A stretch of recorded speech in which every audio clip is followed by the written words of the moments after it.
The Politics of Secrecy, Swiss Banking and the Architecture of Invisibility. 1. Origins of secrecy. Swiss banking secrecy did not emerge from alpine romanticism but from calculated law. In 1713, Geneva forbade bankers from revealing client details, and by 1934 the Swiss banking law criminalized disclosure with prison penalties. Secrecy was no longer discretion, it was a marketable product. Footnote. Secrecy was codified in Swiss law as a deliberate commercial advantage. 2. World War II and neutral profits.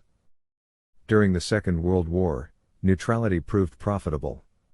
Swiss vaults absorbed assets from fleeing Jews, corporations hedging risk, and even Nazi gold, some of it looted or melted from the belongings of Holocaust victims.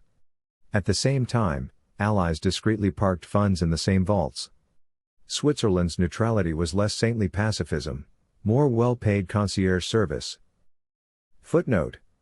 World War II cemented Swiss banking secrecy as indispensable for all sides. 3. The Cold War Bazaar.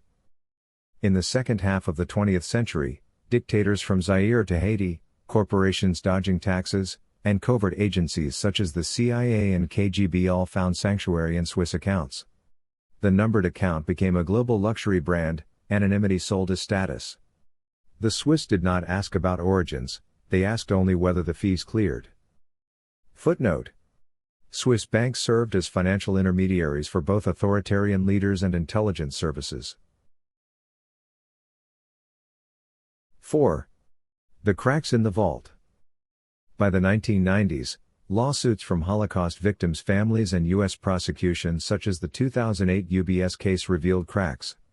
Toothpaste tube smuggling diamonds became the symbol of secrecy turned farce. Under FATCA and OECD rules, Switzerland surrendered its absolutism, forced to exchange information globally. Footnote. Global legal pressure weakened Swiss secrecy, though it did not dismantle it. 5.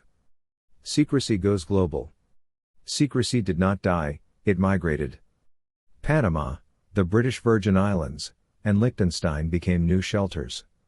The Panama Papers and Paradise Papers revealed how wealth hid through layered trusts and shell firms. Switzerland adapted, embedding itself as one node in a broader offshore ecosystem. Footnote. Offshore secrecy evolved into a globalized network with Switzerland as participant rather than monopoly. 6. Consequences for ordinary citizens.